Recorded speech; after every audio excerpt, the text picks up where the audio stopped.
Number, তুমি তোমার জীবনের উদ্দেশ্যটাকে ফিক্স করো। ঠান্ডা মাথায় আজকে রাতের বেলা চিন্তা করবা যে আল্লাহ পাক তোমাকে কী জন্য দুনিয়ায় পাঠিয়েছেন। একটু চিন্তা করবা, 1 মিনিট একটু চিন্তা করবা যে তুমি পৃথিবীতে নাই, তুমি পৃথিবীতে নাই, তুমি মারা গেছো। চিন্তা করবা তুমি মারা গেছো।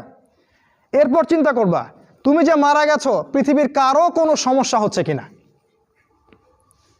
তুমি যে মারা গেছো পৃথিবী কি থেমে আছে? তোমার পরিবার থেমে থাকবে? তোমার শিক্ষা, তোমার বন্ধুবান্ধব, তোমার আত্মীয়স্বজন কেউ থেমে থাকবে? কেউ থেমে থাকবে না। তুমি পৃথিবীতে থাকো বা না থাকো কারো কিছু আসে যাবে না। আল্লাহ পাক তোমাকে যে পৃথিবীতে রেখেছেন একটা সুযোগ খালি দিয়েছেন যাতে তুমি আল্লাহর দ্বীনের জন্য কিছু করতে পারো। এটাই আল্লাহ তোমার কাছে চান, আর কিচ্ছু চান না। আর কিচ্ছু আল্লাহ তোমার কাছে চান না।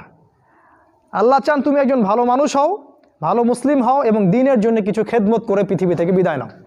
এই দিন তুমি ছাড়াও বিজয়ী হবে ইনশাআল্লাহ। তুমি থাকো বা না থাকো এই দিন কিন্তু বিজয়ী হবেই। হয় তোমাকে নিয়ে হবে অথবা তোমাকে ছাড়াই হবে। জীবনের উদ্দেশ্য ফিক্স করো। জীবনের উদ্দেশ্য একটাই, জান্নাত। জান্নাত পাওয়ার জন্য যা করা দরকার তাই করতে হবে। কোরআন হাদিস মেনে চলা থেকে শুরু করে আমল করা, আদব আখলাক সব কিছু এর মধ্যে চলে আসবে ইনশাআল্লাহ। আল্লাহ পাক তোমাকে পথ দেখাবেন। আগে তুমি জীবনের উদ্দেশ্য ফিক্স করো। একটা কথা বলি, সবাই তোমাদেরকে বলবে জীবনে সফল হতে হবে। সাফল্যের একটা সংজ্ঞা দিয়েছেন আল্লাহ কোরআনে, একটাই সংজ্ঞা, সূরা আল ইমরানের মধ্যে আছে। আজকে আমি সব ডিটেলস বলার সময় পাচ্ছি না।